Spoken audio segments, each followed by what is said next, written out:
Hello, everyone, and welcome to Rich Sports Talk, your home for all the latest and greatest on the New York Jets. We have plenty to talk about today as we are doing our Jets stock report here after the Week 1 game, breaking down the top risers and fallers for the New York Jets. If you're new to the channel, make sure to hit that like and subscribe button so you don't miss any of our latest content. Use that super chat feature to jump to the front of the line, and if you'd like to make a donation to the change, and if you're not able to join us on the live stream, you can always check out our videos and our podcasts wherever podcasts are streaming. SoundCloud, TuneIn, Speaker, Spotify. If you can listen to a podcast, you can listen to Rich Sports Talk. Again, we came on live yesterday after every Jets game. A reminder, so again, we break down. We had the Steeler breakdown last night. We're on for well over an hour, answering a lot of your questions and your thoughts on the first game. So I've had a little bit of time to digest. So now let's break down the top risers and fallers after Week 1. Now, again, I try to focus on some unique individuals, and we'll explain what could be possibly done, especially with some of the fallers. But let's start in the positive. Let's start with the Jets risers. Look, I think the first one is obvious. It's Justin Fields. I thought Justin Fields played the best game of his career yesterday. Looked great, looked decisive. The biggest thing that I'm really impressed with was seeing how he's using his eyes down the field in scrambling. And one of the things I thought when I initially got Justin Fields was there was going to be a lot of design runs. They were going to use a lot of running plays with him. And yes, there were design runs for Fields yesterday.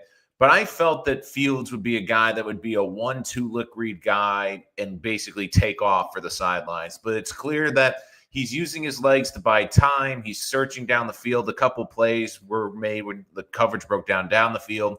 So it looks like Fields, again, had a great game. The big thing I look forward to is the accuracy, was highly efficient. And that's really what he needs. He needs to be more efficient throughout his career. That's been the big knock on him. But now you wonder, with a team that's fully behind him, with actually a good offensive line in front of him, and with some good weapons on this team, is this going to be the turning point in his career? And look, I don't think Justin Fields has to be an elite quarterback for this team. He has to be what he was yesterday. And most importantly, not turning the football over, not fumbling the football, and making enough plays to win the game. And look, it's early. There's still a long season to go, but the initial feedback from Justin Fields is, I think, amazing. I think he played exceptionally well. Little things in his game that were big problems in the past, especially reading defenses, really going through progressions. I saw that yesterday. He's really worked hard on that. Now, again, we've seen a bit of inconsistency with the accuracy during the preseason. I'm curious to see if the accuracy will change as the season goes on, especially as the weather gets a little bit worse. But overall, Justin Fields had a great first impression.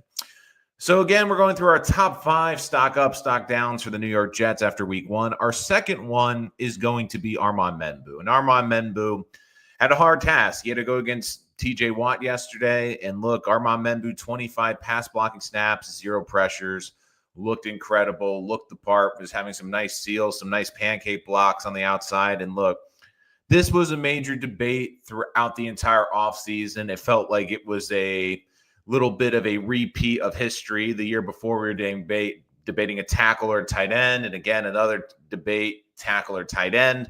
I was always of the opinion you go tackle first and get whatever tight end you could in round 2. Obviously, we've had a lot of fights on this channel with many of the viewers about that.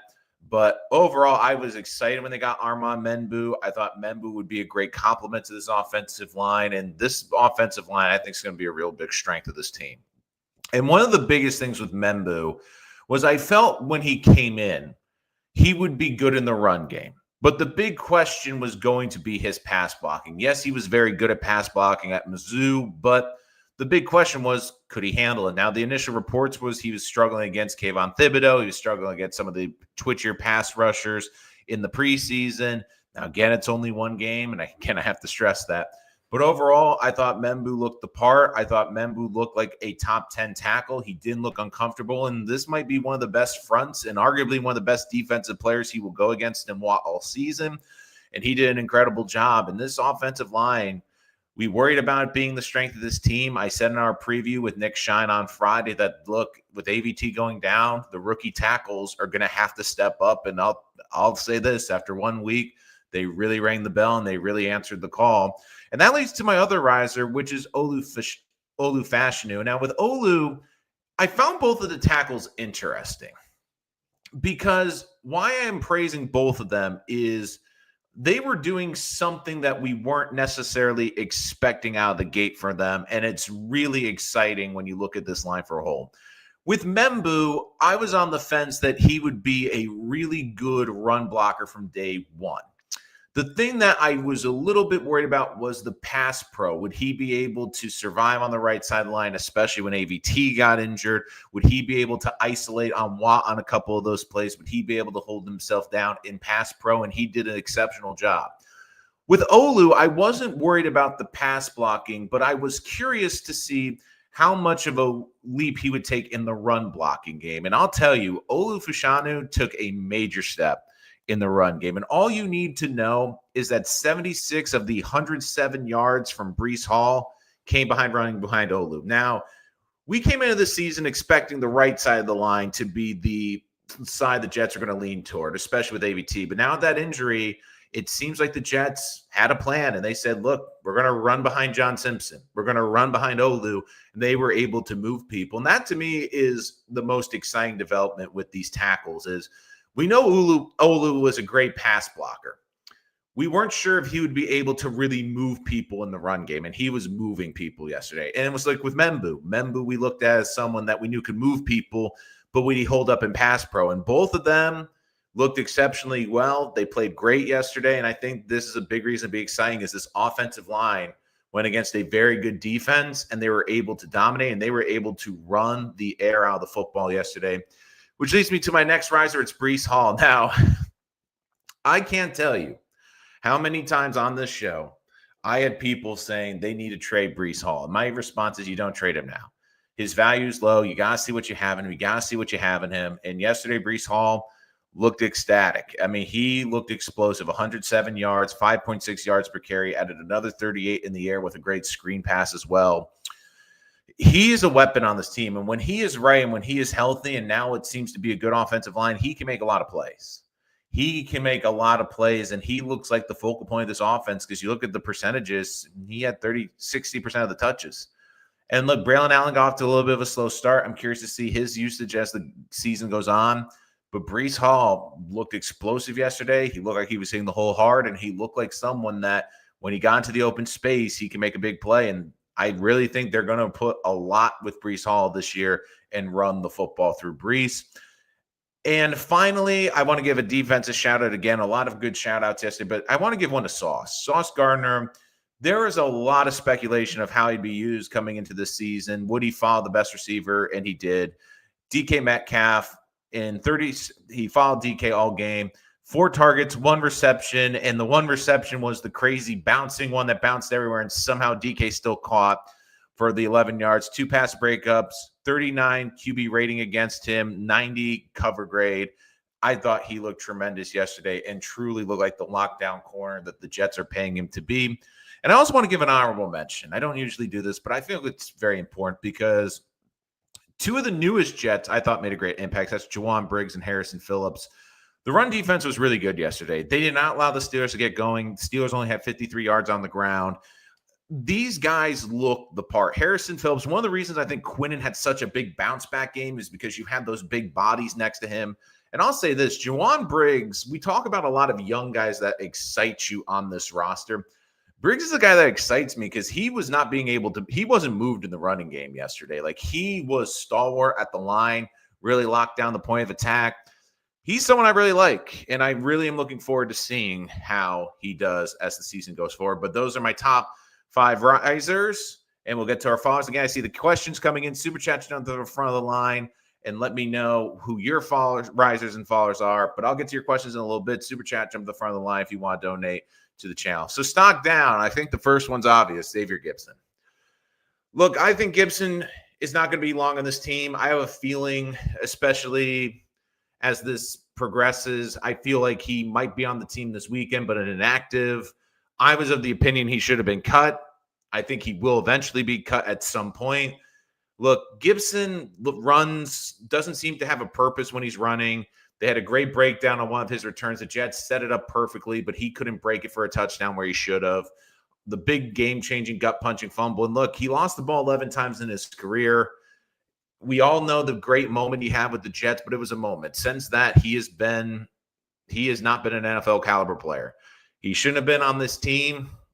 I understand that the Jets looked at him as being the backup returner, but it bit them the other day. Look, they gave Arian Smith a chance to return. I thought he looked good. I feel this week you give Arian Smith a crack on the kick returns. I think you elevate Jamal Pritchett from the practice squad to play the other punt return, kick return, especially if Nwangu's out for an extended period of time. We know he's injured, but we haven't gotten the time frame yet. I just feel like when I look at Gibson, it's frustrating, and I feel like this is one of those feelings with these guys, especially in the stock down list. These are players that a lot of us in this fan base and a lot of us who cover this team have questioned for a significant period of time. And Gibson was, to me, one of the biggest surprises to make this team out of camp. I really felt that he didn't really show me anything in camp, but he cost this team a big game. He cost this team an opportunity to get a win in week 1. And I do think that you would like the defense to step up. But look, Gibson, it is what it is. He's lost the ball 11 times now. If it waddles like a duck and it quacks like a duck, it's a duck. Next one, Brandon Stephens. Now, Brandon Stephens, interestingly, was defended by Aaron Glenn today in the press conference, saying that they feel like he's got a lot of the great tools that he's still going to be a good corner. But here's the thing with this. Stephens, is this maybe an outlier because the Steelers knew him from the Ravens and they picked on him? But if you watch the tape and you know Sauce is a great number 1, you know they're going after your number 2, your number 3. And Brandon Stephens was horrific. Targeted 7 times, 5 receptions, 60 yards, 2 touchdowns, and of course had a interception right in his hands and dropped it, which was another killing turning point in this game. Stephens getting his head around has always been an issue. Now, I did get some comments on the last video with people saying Stephens should be cut. I feel like Stephens could have another life on this team. I feel like there could be a role for him. And I think a lot of it has to do with my next stock down, which is Tony Adams. Tony Adams, 3 targets, 3 receptions, 56 yards, but the missed tackles. Like Adams' tackling was horrific. His angles were horrific. Malachi Moore, like to me, like if you're watching the game, you're like, okay, Malachi Moore, when can we get him in there? But this goes back to the Brandon Stephens point, where Adams, I think, is an easy cut because he was an undrafted free agent. He wasn't drafted by this regime. I feel he's a pretty easy piece to move off. We all know the Stephens contract is difficult to move off of.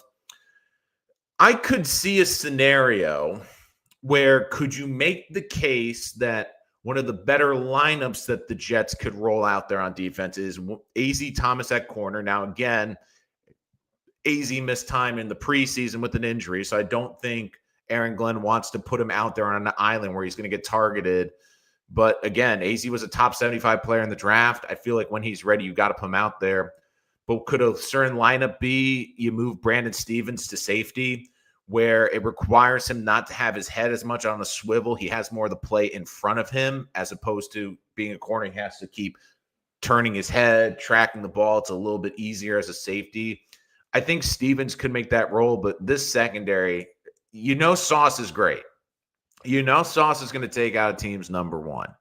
But teams are going to throw at Stephens. And until Stephens can prove he has what it takes, they're going to keep abusing him. And Stephens was horrific. Adams was horrific. And I feel like those are the 2 weakest links on this defense that are going to get targeted, especially if the Jets don't make a change. So I'm breaking a little bit of a rule here. I'm going to combine 2 players into one here, because it's just one aspect of their games each. Quincy and Jamie and Sherwood I thought were great with the pressure. I thought they're great in the run defense, but both were woeful in the passing game. Combined were targeted 9 times for 9 receptions, both allowed a touchdown, and both averaged about 36 yards against them. Now, look, I know pass defense isn't their forte, especially Quincy's, but Sherwood, again, I thought he's the better coverage back of the 2. That's something that they're going to be targeting underneath. It's clear that the Jets are having a big identity crisis in the back end. I mean, this unit, especially the guys that were here, were so used to playing so much zone. And it's clear that when they're in the man coverage or different man looks or different zone looks, they're still having trouble picking it up, but they got to pick it up quick. And look, Quincy and Jamie Sherwood have to pick it up. Sherwood just got the big contract. I still think he's a great player, but it was a rough week one. Now, maybe it's because Aaron knows the weaknesses and the matchups against these two because he went against them in practice for 2 years. But that's something that needs to be kicked up. And my final stock down is Nick Folk. Look, that PAT was a big one because it changed the outcome of the game. The missed PAT, you get the penalty, but then you get moved up because you have a 2-point play. Now, granted, does that change some of the calls? Are they worried about Nick Folk because he missed the field goal? Look, I think Folk is still an accurate kicker. I still would rather have him than some of the other options, but that's something that's a gimme. Nick Folk is not like Boswell yesterday, where Boswell can give you a chance from long range. Nick Folk can't do that. Nick Folk doesn't give you the power, but what Nick Folk is supposed to give you is the consistency.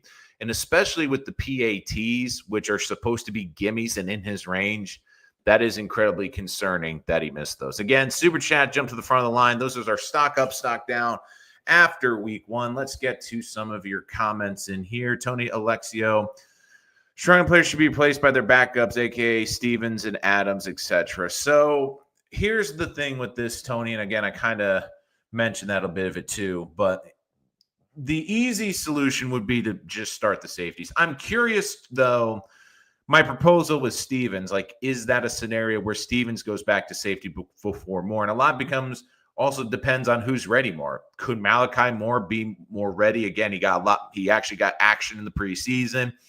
Maybe he's more along than AZ Thomas at this point. Again, AZ Thomas working through the preseason, had those setbacks. But look, I just look at this, and I got a good comment that I'm going to get to in a little bit. But the other thing, too, is the Jets are kind of in an interesting spot, Tony, where when we look at the two replacements, what are they? They are rookies, and I think they are key rookie building blocks that the Jets want to be long-term pieces. And I kind of am curious with Aaron Glenn, does he want to not rush them before he thinks they are ready? Because one of the biggest things with rookies is confidence, and especially I think more with AZ than with Malachi. Malachi Moore, I feel, can come up and make a play in the run game. I feel Malachi Moore can blitz. I feel like he can do a little bit more that gets him a little bit comfortable.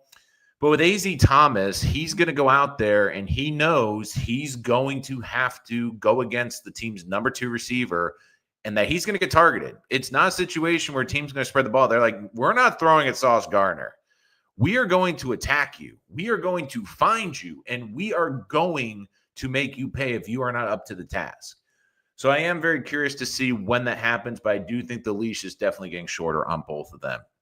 And I also agree, Tony, re-sign Reese Brees Hall. Yeah, game time. It's hard, though, too.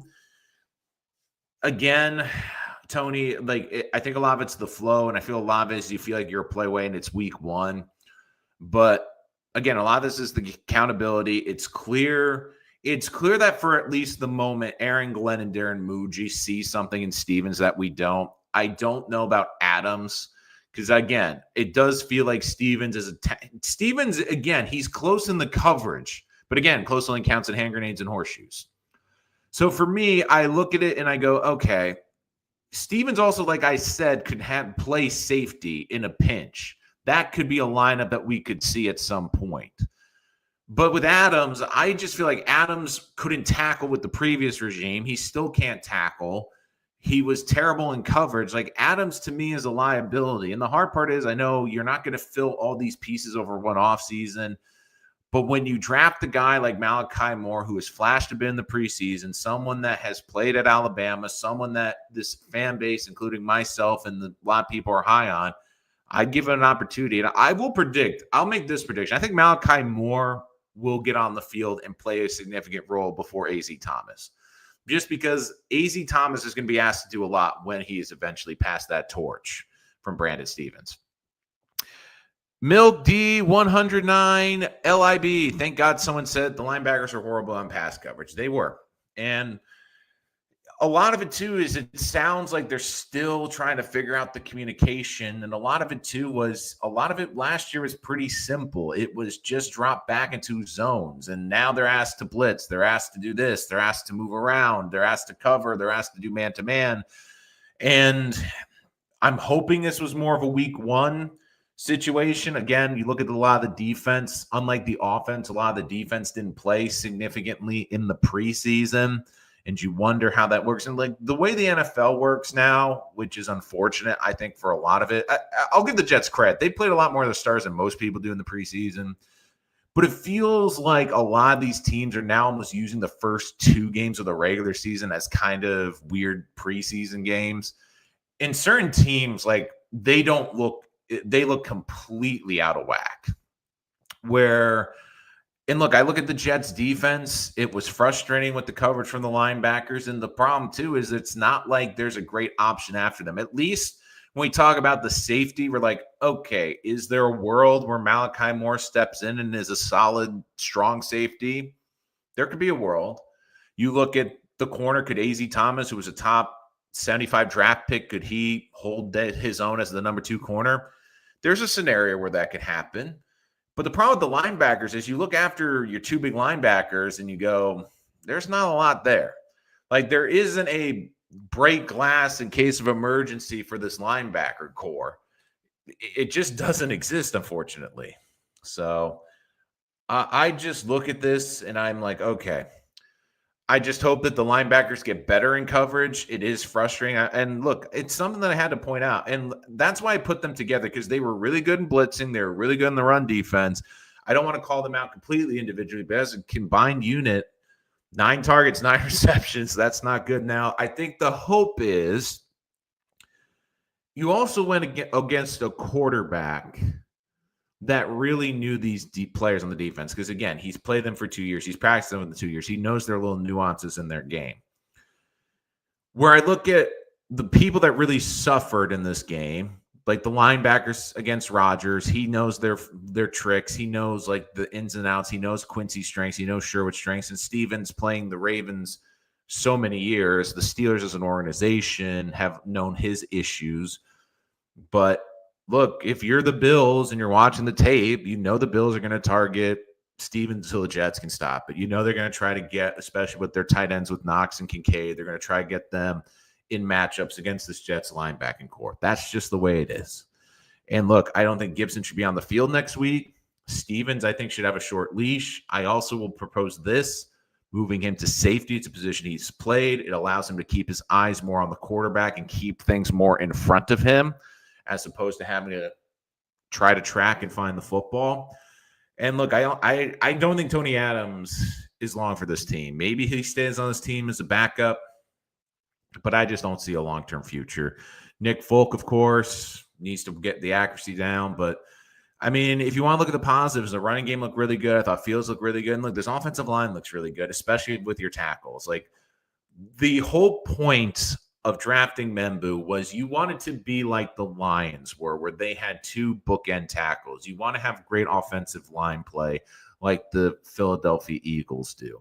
And if you can at least get those tackles settled, you can figure out guards, you can develop guards, you can figure out tackles. And look, it feels like the coaching has taken a massive step.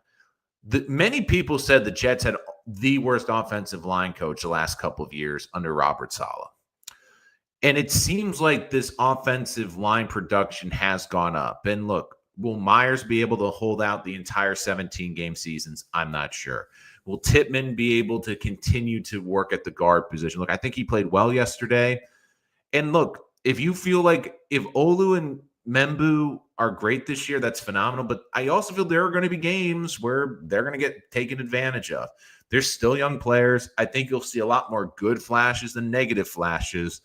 But overall, the Jets told you what they were going to be. And what I think is encouraging is you couldn't stop them. The Steelers knew. They loaded the box. 40% of the time they loaded the box against Breece Hall, and he was still making plays. You know they're going to run the football. You know they're going to run it, but they still were not able to stop it, which to me is encouraging. And you look at the Bills' defense, they couldn't get the Ravens running offense off the field last night either. So I think that is a good matchup for the Jets. Like, you run at the Bills, you can make plays. But the Bills are also watching the tape. They're seeing Stevens issues. They're seeing Tony Adams issues. So I'm keeping a close eye on the Jets this week, especially with the Bills. I'm curious to see how long of a leash Stevens will get, how long of a leash Adams will get. The linebackers need to improve the coverage, especially against a team that's very tight end heavy and with a quarterback that likes to move around.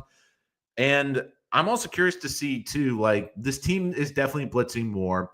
You don't want to over blitz with Josh Allen because he'll make you pay. And I'm kind of curious to see how the coverages are going to change. I'm curious to see if we'll see more zone against Allen because when you play a lot of man defense against a very mobile quarterback, they're going to try to find those spots to run. You want to keep them in the pocket.